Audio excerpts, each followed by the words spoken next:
Boa tarde a todos. Meu nome é Carlos, eu sou um homem negro, uso óculos e tenho cabelo crespo. Estou com uma camisa cinza e um crachá com a marca Fliparacatu.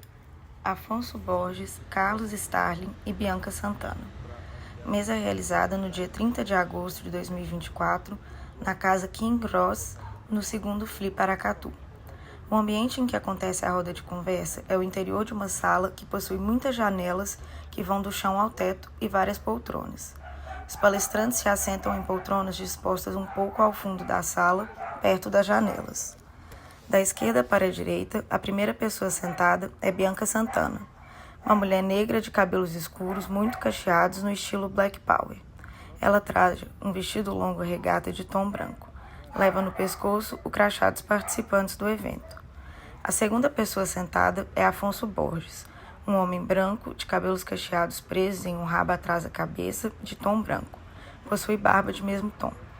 Ele traja blusa cinza clara estampada com o design do segundo Fliparacatu e bermuda bege. Leva no pescoço o crachá dos participantes do evento e usa óculos de aro redondo preto. A terceira e última pessoa sentada é Carlos Starling, um homem branco que possui cabelos apenas nas laterais da cabeça de tom branco. Ele traja calça preta e camisa verde escura. Leva no pescoço o crachá dos participantes do evento. No canto inferior esquerdo do vídeo em questão está do início ao fim os intérpretes de Libras, ora sendo mulheres, ora sendo homens. Todos trajam blusa preta. Eles traduzem simultaneamente tudo o que está sendo falado. De tempos em tempos, a plateia é filmada e está cheia. No canto superior direito do vídeo em questão, lê-se segundo Fliparacatu. Boa tarde. Eu queria saber, em primeiro lugar, quem é que está tomando conta do boteco? Todo mundo, muito obrigado por terem vindo. Né? E vai receber mais por isso também não, viu? Tá no salário. Tá na conta. Gente, obrigado, boa tarde. Uma alegria estar aqui falando com vocês. Nesse ponto de vista completamente diferenciado, né? Que é a audiodescrição. Bem, sou uma pessoa branca, uso óculos, cabelo muito branco, blusa do festival e... Me chama esse negócio aqui, gente. Short. Quero passar a palavra para o Carlos, que vai se autodescrever, depois a Bianca, depois a gente continua. Bom, obrigado, Afonso. Eu sou um homem branco, tenho aproximadamente pouco mais de 15 anos, né, Afonso? Em torno antes, multiplica por 4, né, e chega em mim. Né? Tenho uma testa longa, né, e tenho uma mata ciliar branquinha, assim do lado, né, e tenho aproximadamente 80 quilos, né? E estou vestindo uma camisa verde escuro, uma calça preta e propé, né? Para entrar aqui nessa sala. Bacana. Obrigado. Boa tarde, eu sou Bianca Santana, uma mulher negra de pele clara, uso um cabelo Black Power, um vestido branco, muitos colares, pulseiras e anéis. Bem, gente, vamos fazer esse papel inverso, que na minha vida inteira, desses quase 40 anos de trabalho, eu fico entrevistando, agora eu tenho que falar um pouquinho sobre o meu trabalho, mas juro que eu vou ser breve. Esse livro de contos, que foi editado aqui pela Autêntica, da Rejane, está sentada aí lá de escondida da pessoal, que desde já eu agradeço, ele traz 26 contos que eu escrevi ao longo de um período que eu também escrevi no jornal. São contos retrabalhados e lapidados à exaustão, e são contos que contam histórias que aconteceram comigo. E no caminho eu fiz essa reflexão sobre até que ponto as nossas experiências pessoais prestam para poder virar literatura. Acho que no fundo é tudo isso. Cada vez que vocês estão aqui na frente, né, também tem estudantes, tudo, tem vontade de escrever alguma coisa, busca na sua própria experiência alguma referência onde possam contar alguma coisa para alguma pessoa. Não é esse?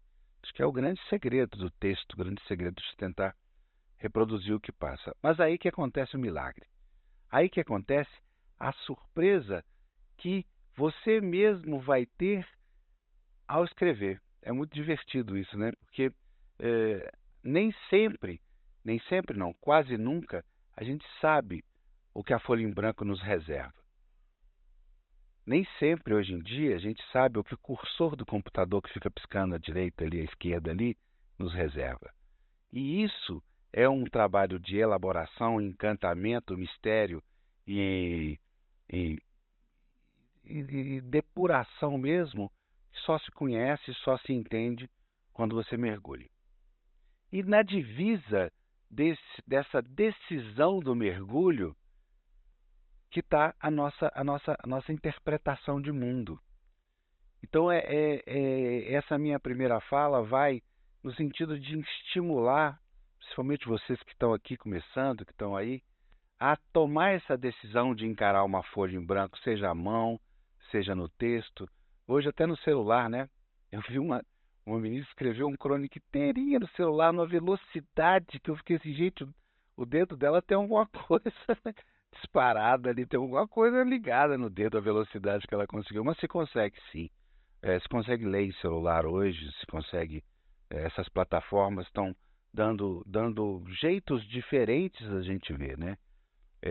Nesse contexto, entra até essa coisa mentirosa que dizem, né, que as pesquisas dizem que não se lê no Brasil, que lê pouco no Brasil. Lê pouco, eu acho que a gente nunca leu tanto. Nossa forma de comunicação, por texto, seja por escrito, seja por tantas plataformas, nas mensagens do Instagram, na mensagem de tudo, nunca se leu e nunca se escreveu tanto na história da humanidade. E nunca tantas pessoas foram salvas por isso. Eu acredito muito no poder da salvação da leitura, né? A Márcia fala muito isso, né, Márcia? Essa coisa de como é que a leitura pode salvar pessoas mesmo, das situações até mais deprimentes, ou não, até da situação que pode conduzir ela a uma solução melhor da sua vida, né? E nesse processo de encantamento mútuo que se estabelece entre o escritor e o leitor, é que está a decisão da gente avançar no que precisa avançar na vida de hoje, né? Que é tomar essa decisão de ser mais solidário. E aí eu entro, inclusive, no tema desse festival, né, que é o amor, a literatura e a diversidade. Que o caminho que nós temos para encontrar essas fronteiras que nos divisam é de fato o afeto, é de fato o amor, é de fato a ligação que está faltando no mundo de hoje, né? Faltando com relação ao seu próximo. E é nesse contexto que eu faço essa verdadeira declaração de amor à literatura mesmo, porque é esse vínculo que a gente estabelece que vai nos salvar no sentido humanitário, no sentido ecológico, no sentido do planeta, no sentido da convivência. Esse festival, as pessoas que estão aqui reunidas, todas as mesas estão falando disso, da necessidade de linkar amor, afeto, solidariedade, alteridade, o outro, nesse processo difícil que o Brasil e o mundo estão vivendo, esse processo de autodestruição que o planeta está vivendo, esse processo de obscurantismo pelo qual nós passamos nesses 4 anos anteriores e que nos contaminaram de determinada forma, né? Nós estamos contaminados, estamos doentes, entre aspas, considerando que o mundo, de repente, ficou dividido entre os conservadores e os modernos e os esquerdas e os direitas. Virou uma coisa como se nós não fôssemos todos iguais, em certa medida.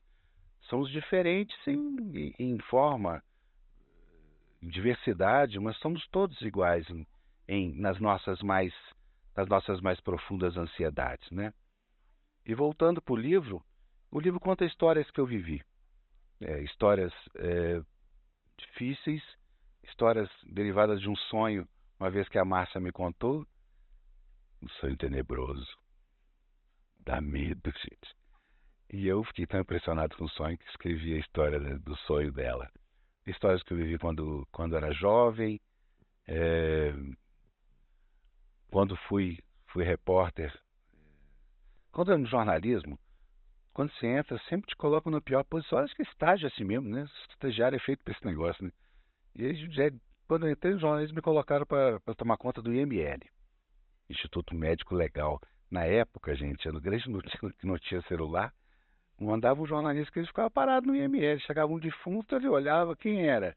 Famoso, telefonava, pegava telefone, rodava aquela coisa. Ó, chegou um aqui, o cara é famoso. Aí te fazia as matérias, você vê como é que o mundo muda, né? Hoje não precisa mais disso. E eu consegui colocar essas histórias todas, histórias com escritores que eu vivi, eh, de uma forma bastante realista, mas preservando a ficção. Acho que daqui a pouquinho eu conto uma história ou outra. Queria ouvir agora o Dr. Carlos. Bom, primeiro eu gostaria muito de agradecer o convite para participar da Free Paracatu, né? Agradecer o Afonso, né? E todos os organizadores. Dizer que é um prazer imenso participar dessa mesa, principalmente com o Afonso, um amigo de tantos anos, né?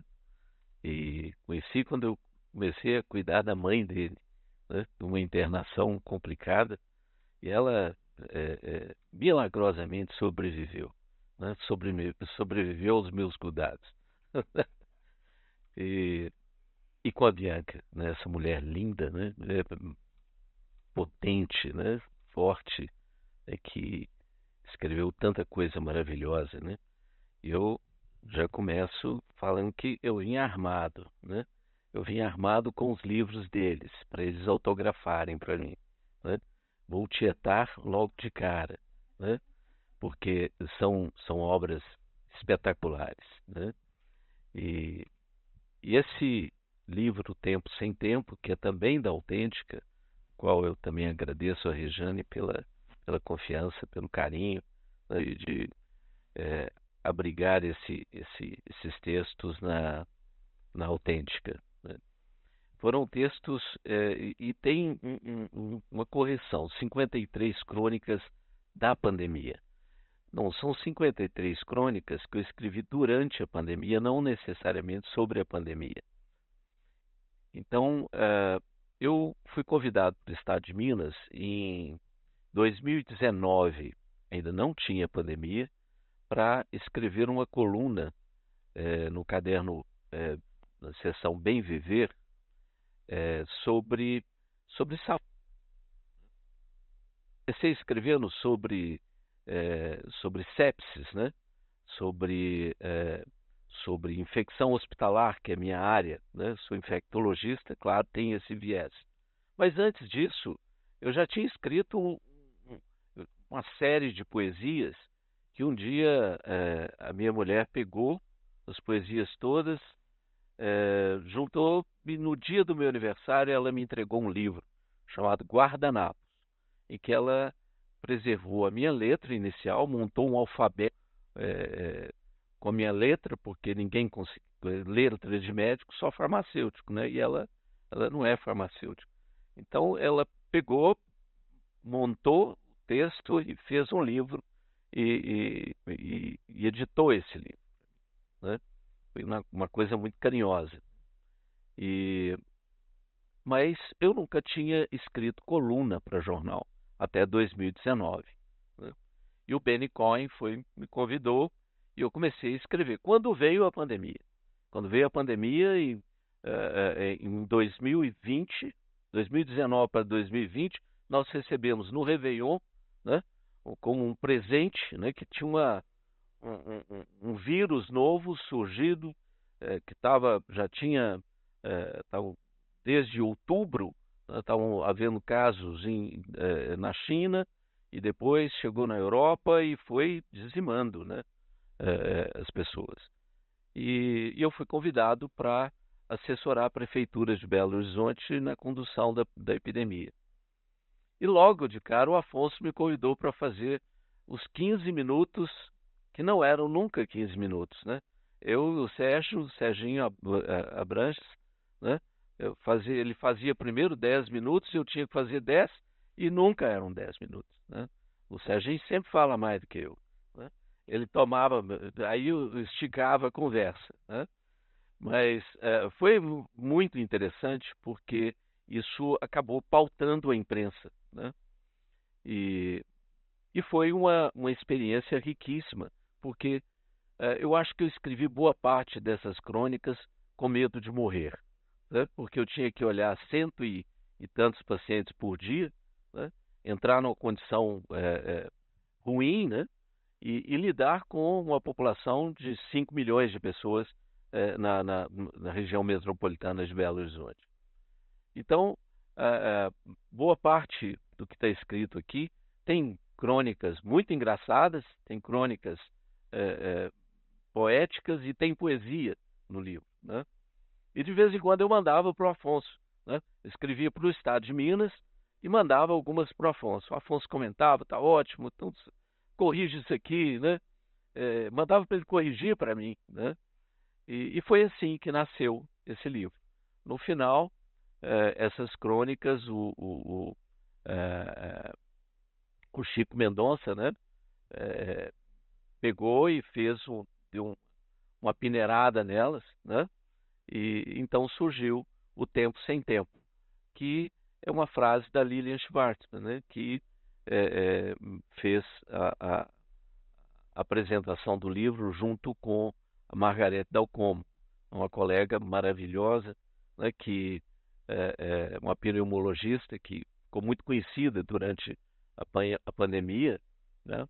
Em função das entrevistas que ela dava com frequência para a televisão. Então, esse livro é, é, ele marca um momento histórico que nós vivemos. Certamente não não foi a primeira pandemia que a humanidade viveu e não será a última, né? Nós já temos aí uma série de situações epidemiológicas complicadas que nós vamos viver. E o que nós podemos extrair dessa situação complicada que nós vivemos, né? Nós podemos extrair que exatamente a sensibilidade, é o carinho pelas pessoas, é o amor, né? Que faz com que nós possamos enfrentar os desafios que nós vamos viver daqui para frente. As mudanças climáticas que estão acontecendo, né, elas favorecem muito uma série de doenças infecciosas que nós vamos viver, né? E nós devemos aproveitar essas experiências, né, para exatamente estimular as pessoas a procurarem um jeito de sobreviver. E a literatura, né, ela registra uma história, ela registra um momento, um sentimento que a humanidade tem durante um período crítico, né, e joga isso para o futuro, né? Estabelece uma meta futura, que é a meta da sobrevivência, né? A meta de sobreviver, passar, né, por um momento crítico. E nós passamos recentemente pela maior epidemia de dengue da nossa história, né? O maior número de casos de dengue, que agora começa a atingir também a Europa, né, os Estados Unidos, ou seja, se nós não socializamos os meios de produção e distribuímos a riqueza de forma homogênea, né, cuidadosa, né, nós socializamos a miséria, nós socializamos a doença, o sofrimento. E esse sim, né, esse pega de indigente a presidente de uma forma absolutamente igual, né? Então, a pandemia nos ensina exatamente isso, né?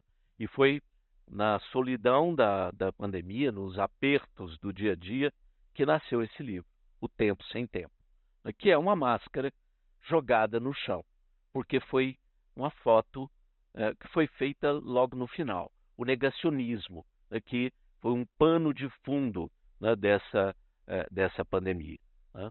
O negacionismo climático, o negacionismo na área de saúde, né? O negacionismo vacinal, um negócio que não dá para entender. Então, tudo isso é comentado de uma forma bem poética nesse livro. É isso. Depois nós Much love. Boa tarde. Agradecer muito também o convite para estar aqui nessa conversa. Festival maravilhoso e uma conversa que me deixa nervosa. Ainda mais com tanta gente querida por aqui. Tanta gente que trabalha no festival e que parou para nos ouvir. A alegria de estar do lado do chefe, né? Bom por isso. Poder ver todo mundo aqui. E adolescentes também, que bom, mas também que desafiador falar para pessoas tão diferentes. Quando eu era assim menina, vejo muitas meninas aqui parecidas com a menina que eu fui. Eu gostava muito, muito, muito de ler.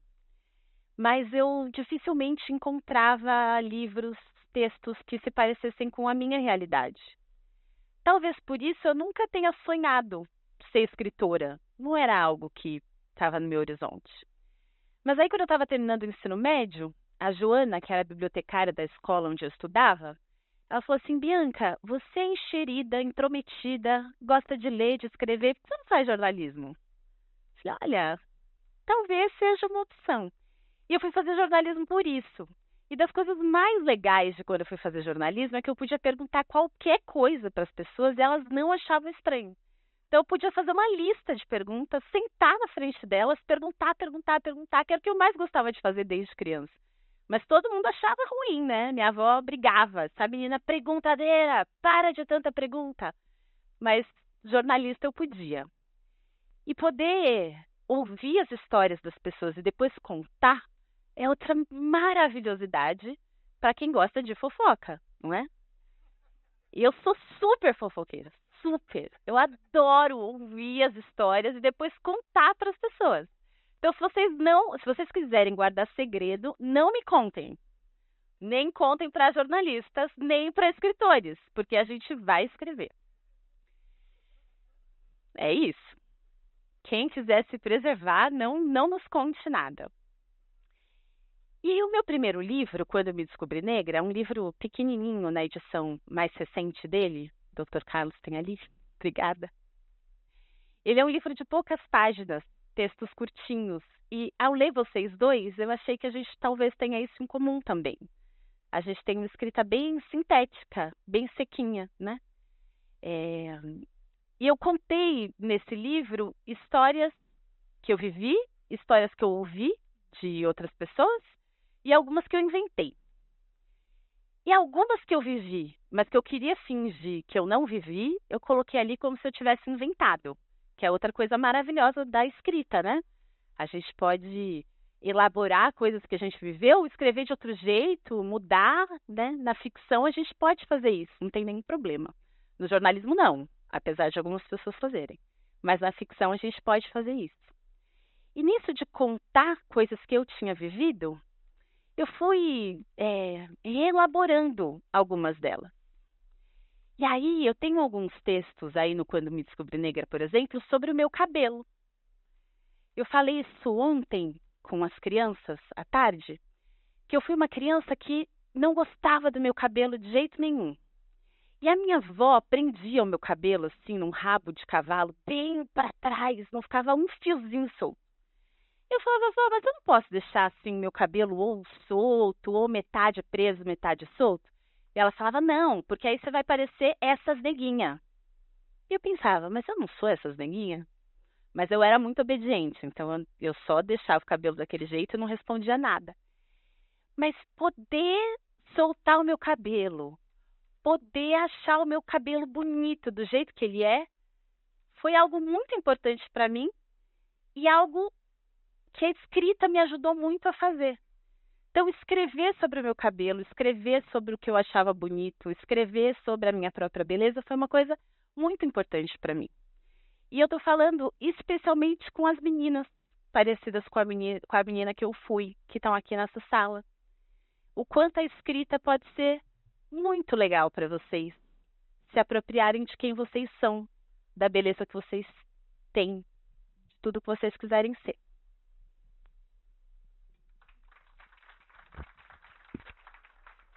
Bianca, você me permite fazer uma eu estava lendo o seu livro, né? E eu achei lindo demais o negócio.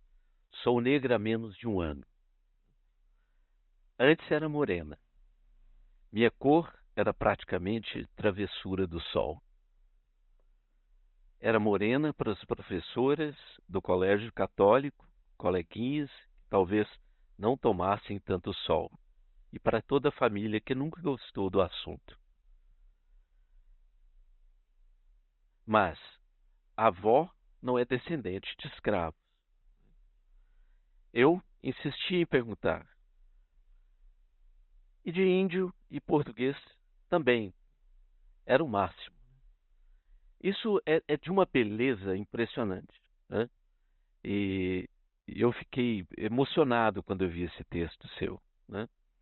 Eu fui branqueada em casa, na escola, no cursinho e na universidade.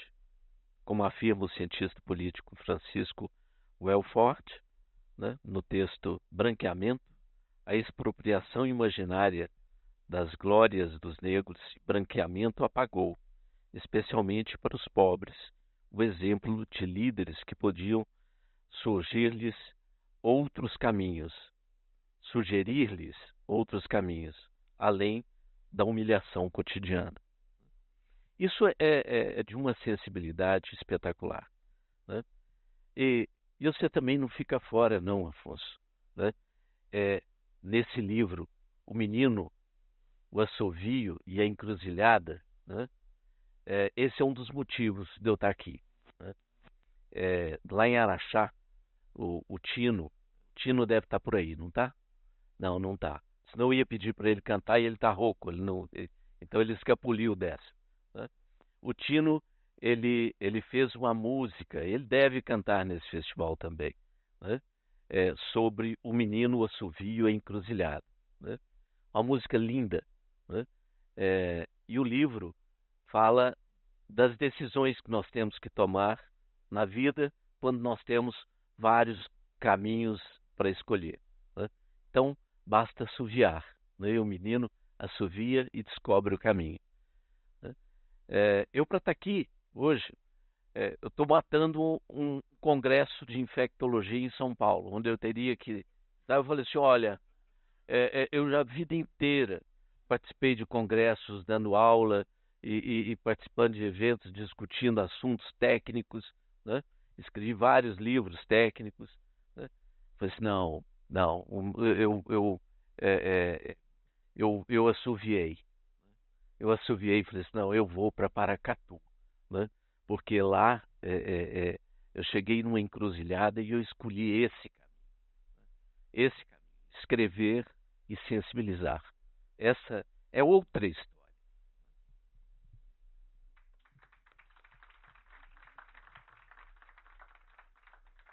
E aqui eu quero fazer uma pergunta. Até lendo tudo que você escreve, o jeito que você interpreta a vida, você é capaz de dizer, eu sei que é um pouco de futurologia, mas um passo adiante, me interessa muito isso hoje, sabe? Qual que é o passo adiante que a gente vai dar? Ou, na sua opinião, olhando para essas pessoas que estão aqui, esses adolescentes, a gente está precisando do passo adiante, né?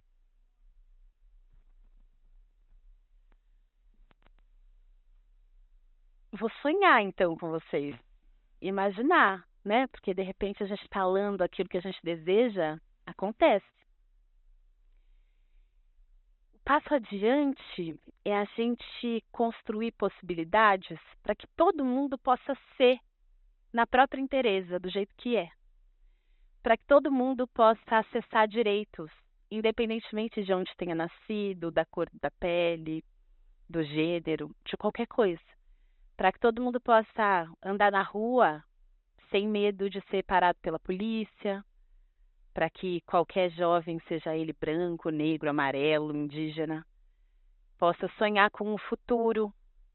Não acredite que o único caminho possível é um que vai trazer dinheiro rápido, mas também vai acabar com a própria vida muito rápido. É todo mundo poder sonhar futuro. E para isso, a gente precisa trabalhar muito. E todo mundo aqui precisa trabalhar muito, cada pessoa naquilo que faz de melhor. Eu tenho 3 filhos 2 meninos e uma menina, adolescentes, então por isso eu trabalho muito, muito mesmo. Mas das muitas coisas que eu faço trabalhando, a que eu acho que eu faço melhor, que eu mais gosto de fazer, é de fato contar histórias. E tem gente que cuida das pessoas, né, para elas, quando elas estão doentes ou para elas não ficarem doentes. Tem gente que organiza encontros, festivais maravilhosos que inspiram mudança. E cada pessoa, do seu jeito, vai contribuindo para esse futuro possível. Mas em anos de eleição, não dá muito também para a gente fugir de falar de política institucional, né?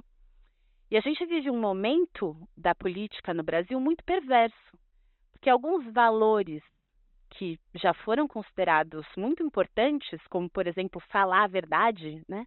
E a gente não vai votar em alguém que não fala a verdade, a ponto de a cidade de onde eu venho votar em alguém que era chamado de bandido e o Maluf tinha que olhar e falar, eu roubo mais fácil, não é isso? Ele rouba mais fácil. Ele não mentia que não roubava, porque a verdade era um valor importante. E hoje não é mais.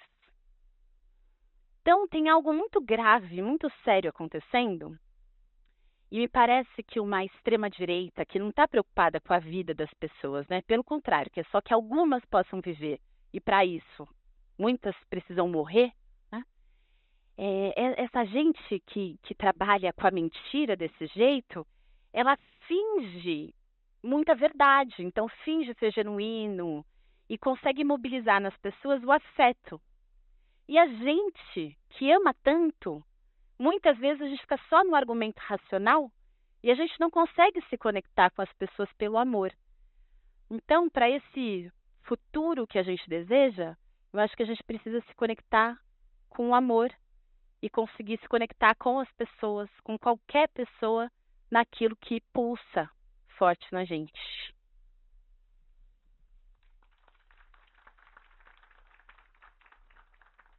É engraçado que a gente está tudo no campo do visível, né? Todo mundo vendo tudo que está acontecendo e essas coisas cada vez mais não nos impressionam, né? A gente vê gente passando fome e não liga mais, né? Vê uma pessoa na televisão como ontem, aquele indígena sendo assassinado, né? Assim, por 2 guardas, porque ele era doente mental e não aconteceu nada. E aí, doutor Carlos, a minha pergunta é para você que lida com o invisível. Entendeu? O que que nos reserva o invisível? O Afonso é danado para perguntar, né? Ele pega uns negócios assim que eu não sei de onde ele tira isso, né? Mas o invisível, né, é muito interessante, porque eu há mais ou menos 40 anos eu vinha me perguntando por que as pessoas não fazem o óbvio. E o óbvio, para mim, dentro do hospital, era saber por que as pessoas, médicos particularmente, enfermeiros, o pessoal que trabalha no hospital tem uma dificuldade enorme para lavar as mãos, né? Tem uma dificuldade, é mais fácil você ver um engenheiro lavando as mãos, e na pandemia, né, todo mundo teve que lavar a mão, todo mundo tinha que friccionar a mão em álcool em gel, e de repente o álcool em gel também começou a sumir, né? Começou a sumir dos banheiros, começou a sumir de tudo quanto é canto, né? Mas a minha pergunta é, olha, por que médico, enfermeiro tem tanta dificuldade? Dentro do hospital a gente treina, orienta, coloca álcool em tudo quanto é canto, né? E as pessoas aprendem, né, na faculdade, tem curso de microbiologia mostrando que tem bactéria, coloca na placa, vê a bactéria, tem vírus, provoca doença e sabe e não lava a mão. Menos de 50% das pessoas dentro dos hospitais lavam as mãos quando deveriam lavar. Mas aí eu fui pesquisar isso e falei, gente, por que as pessoas não fazem o óbvio? Por que elas não usam preservativo quando tem nas suas relações sexuais? Por que precisou de multa pesada para usar cinto de segurança, né? Porque esse óbvio ele está escondido em alguma coisa. Esse invisível ele some. E eu fui entrevistar meus alunos na faculdade de medicina ao longo de mais de 10 anos, perguntando no primeiro dia que eles entravam: por que você fez medicina? Ah, eu fiz medicina porque eu quero cuidar dos outros, porque eu gosto das pessoas. Né? Raramente um falava: não, é porque eu gosto muito de dinheiro mesmo, eu quero ganhar dinheiro e pronto. Né? De vez em quando um falava. Mas eu tive que estudar isso, né? E fui fazer um curso de psicologia. Me formei como terapeuta, fiz 3 anos de curso para entender por que as pessoas não faziam o óbvio. Na realidade, né, as pessoas não lavam as mãos e elas não fazem o óbvio, porque o óbvio fica escondido no símbolo. No símbolo. O símbolo. Então, mão, quando nós pegamos o sentido simbólico, mão, quando você dá a mão para alguém, né? Eu dou a mão para fulano, né? Você casou com ela, ou seja, eu abri mão de parte de mim, né? Para viver junto com a pessoa. Né? Mão é o que nos diferencia, né? Enquanto mamíferos superiores. Né? Nós conseguimos fazer esse movimento de pinça. Mão é poder, mão é consciência. E água? Água é vida.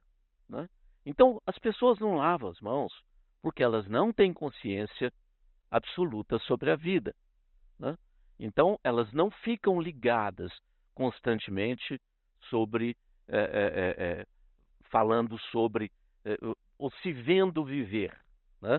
Então, o símbolo é o segredo. Né? E mais, quando você vai a fundo, né? E eu comecei a observar as pessoas dentro do hospital, elas lavavam mais as mãos depois que examinavam os pacientes, principalmente os mais pobres, né? Os mais miseráveis, os que estão com feridas pútridas. Né? Então, é um nojo, né? E é um nojo de classe. Né? Esse é um segredo. Então, o invisível, ele é absolutamente fundamental. Né? Nós entendemos onde é que está esse invisível. O invisível, ele está exatamente no mistério. Né? E esse mistério é que nós, enquanto escritores, temos a missão de ir debulhando. Né? Então, o Sérgio fez um comentário assistido no nosso grupo, né? Mas como que nós vamos transmitir para as pessoas, né, a importância das mudanças climáticas, da importância da preservação do ambiente? Nós temos que falar sobre isso. Né? E aí que está a questão. Nós temos que discutir o símbolo. Né? Eu escrevi essa semana exatamente um artigo sobre os 1000 tons de cinza, que foi a minha crônica dessa semana no estado de Minas. Foi exatamente tentando sensibilizar para o símbolo que está por trás das cinzas que estão recobrindo o país, né? E Belo Horizonte nesse momento. Nós estamos ficando cinzas. Né? E essa é uma mensagem muito importante. E o que quer dizer essa cinza? Né? Essa cinza é que nos tapa a visão que nós não queremos ver o que é que nós estamos fazendo com o nosso planeta. Então, o invisível, né, ele é absolutamente fundamental. Do micro-organismo, de um vírus, de uma bactéria, porque ele está no símbolo do que aquilo significa.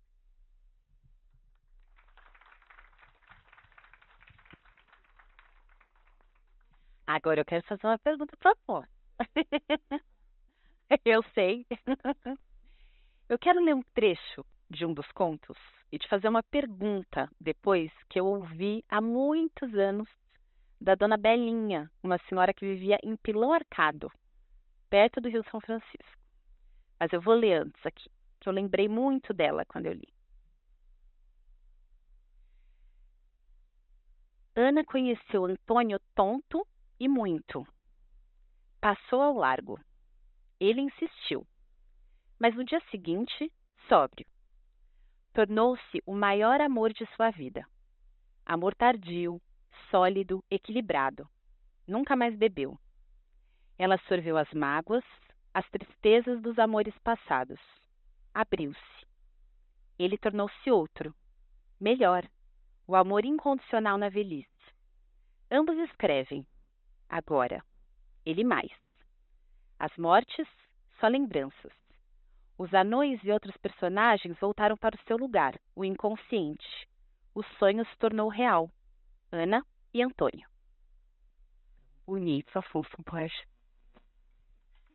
Sério, bonito. Vocês não fazem a mínima ideia, eu nunca te contei isso não é sério, a mínima ideia do que é isso. Olha aqui, agora eu vou contar pela primeira vez. Você conta e depois eu tenho a minha pergunta, mas pode contar. Não, essa é a história da Lia Luft e do primeiro marido dela. E do segundo marido do Vicente. Curioso, né? A Lia casou-se com Hélio Pellegrino, viveu a morte do Hélio Pellegrino na cama, né? Ele começou a passar mal, ele viu ela morrer e saiu dali imediatamente e voltou para cuidar do seu primeiro marido, né? Celso Pedro Luft, concorda? Celso Pedro Luft, que estava à morte, né? Também doente, cuidou 2 anos dele, ele faleceu e depois ele encontrou no Rio de Janeiro o Vicente Brito Pereira. Eu falo isso porque não é segredo. O Vicente escreveu um livro sobre o alcoolismo. E no Rio de Janeiro, ele era um alcoólatra, ele se encontrou com Lia e num primeiro momento que eles se encontraram, ele parou de beber. Ele nunca mais bebeu. E ele acompanhou a Lia num amor lindíssimo, um amor tardio, um amor de idosos, até a Lia morrer. Entendeu? Então, esse é um pouco da trama do meu livro. Todas essas histórias têm histórias que eu ouvi no decorrer da minha vida. Essa é a história de Lia Luft, Hélio Pellegrino, Celso Pedro Luft e Vicente Brito Pereira. Lindíssimo. Obrigada. Muito obrigada. Vamos apertar o Afonso. Tem uma brincadeira que a gente fazia. Tem uma pergunta para ele rapidinho, a senhora aperta. É bom que a gente vai fazendo uma pergunta para ele. Agora nós vamos fazer a gata parir. Né? Vamos. Você sabe que é a brincadeira? A gente espreme um do lado, espreme o outro do outro. Isso. Né? Igual espremer o Afonso. Ele faz pergunta. A pergunta que eu queria fazer para ele, que eu ouvi da Dona Belinha. Então, a Dona Belinha, eu a conheci mais ou menos em 2005, eu acho. E ela já era bem idosa. E ela disse que desde 1977 ela fazia a mesma pergunta para todo mundo que ela conhecia. E a pergunta era: de onde vem o amor? Eu tô dando R$10 aí para alguém responder. Agora tá aumentando. Que pergunta, meu Deus. Não tem jeito de responder isso, não. Ô, Geni, que bom que você tá aqui. Olha que eu vi, Geni. Querida, que bom. Ela sabe responder. Ela sabe. E de jeitos maravilhosos, diferentes. Eu já ouvi de você coisa parecida. Que bom que você tá aqui, Geni. Eu não sei, eu só sei o seguinte. Eu acho que o único jeito de o amor aparecer é quando a gente recebe de volta. Isso aí.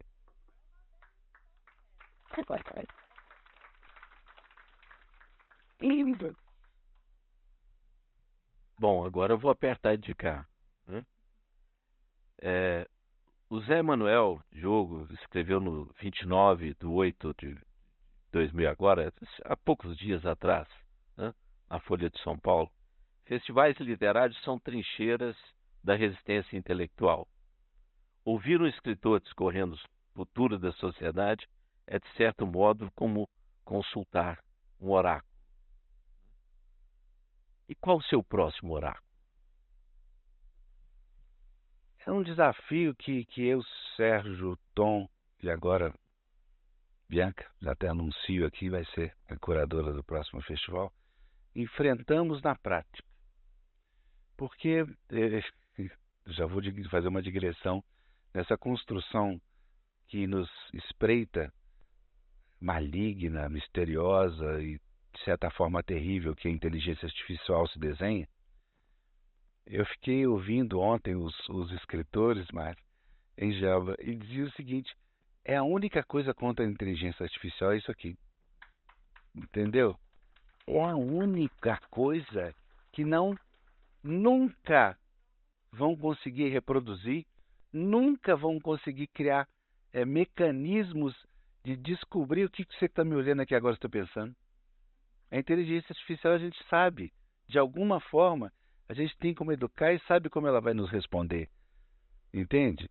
E se não souber também, a gente tem como criticar, ver aquela coisa estranha ali que você sabe que não é uma coisa natural, né? Não é uma coisa. Agora, esse tipo de relação, esse tipo de encontro, esse tipo de congraçamento, essa coisa que a gente consegue elaborar com tanta alegria, né? Que é o encontro dos seres humanos, é o contrário da inteligência, é o contrário dessa mecanização, tecnologia, desse exagero que está à nossa porta.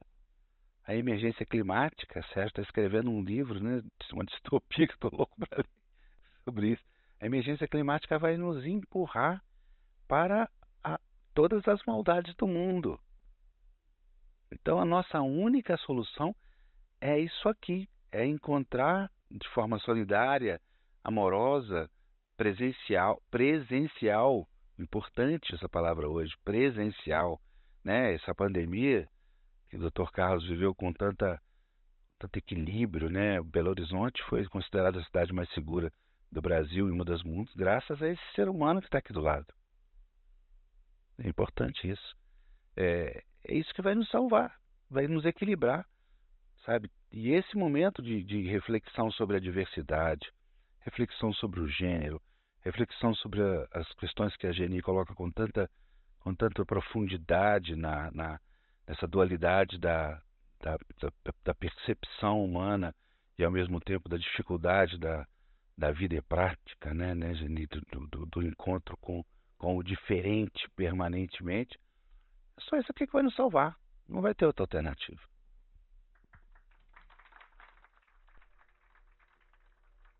Só para completar isso que você acabou de dizer, né? O José escreveu nesse mesmo texto, né? Um negócio sensacional. Em um mundo onde o entretenimento superficial domina as nossas vidas e o pensamento raso se infiltra nas nossas decisões, os festivais literários surgem como verdadeiras trincheiras da resistência intelectual. Né?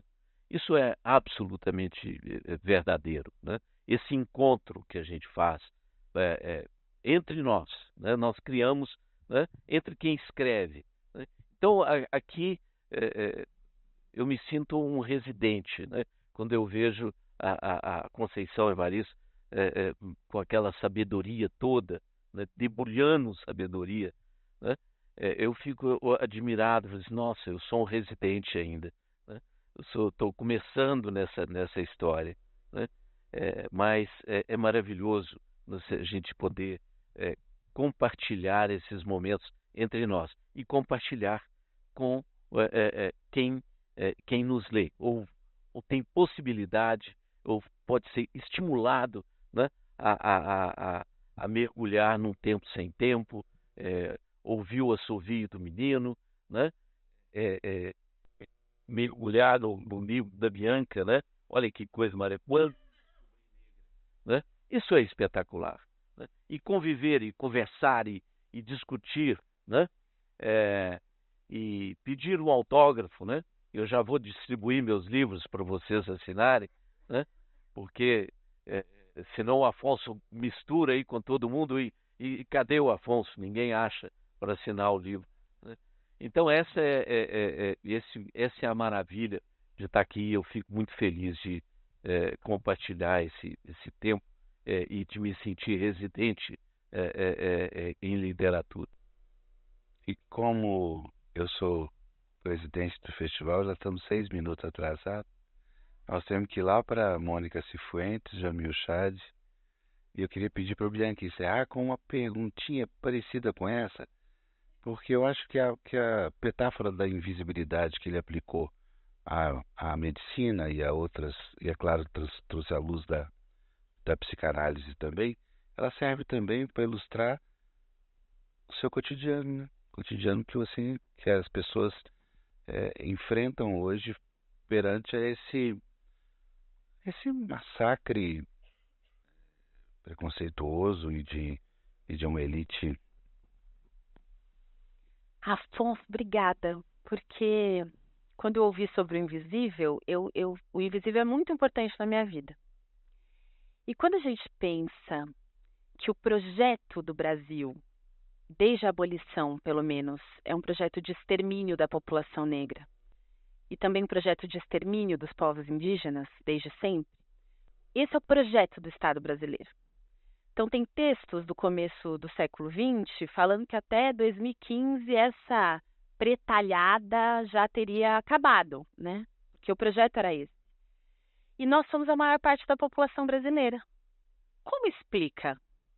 Como a gente explica que o projeto destinado a nós é a morte e que a gente não só vive, como a gente produz literatura, confessionalismo, a gente produz medalha olímpica, a gente produz música boa, a gente produz ciência, a gente cuida das pessoas. Eu não consigo me desconectar da dimensão do invisível, de forças que a gente não consegue ver, mas que nos acompanham, nos protegem e tocam tudo, a vida. Tem a história da Nagontimé, não sei se vocês conhecem essa história. A Ana Maria Gonçalves coloca essa história lá em Defeito de Cor, de uma rainha da Costa da Mina, onde hoje é o Benin, que, enfim, o filho dela seria o rei, mas perdeu a guerra e ela foi capturada e foi vendida como escravizada, veio parar no Brasil, veio parar no Maranhão.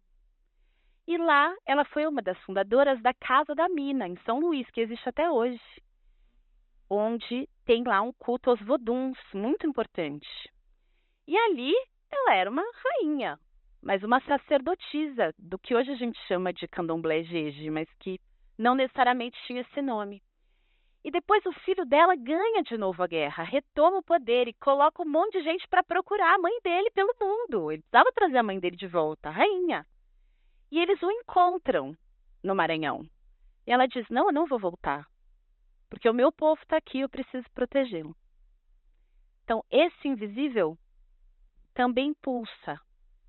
E não tenho dúvida de que nós, visíveis, com os invisíveis, a gente pode construir esse futuro com o qual a gente sonha. Muito obrigada pelo convite para estar aqui com vocês. Muito obrigada também a vocês que vieram.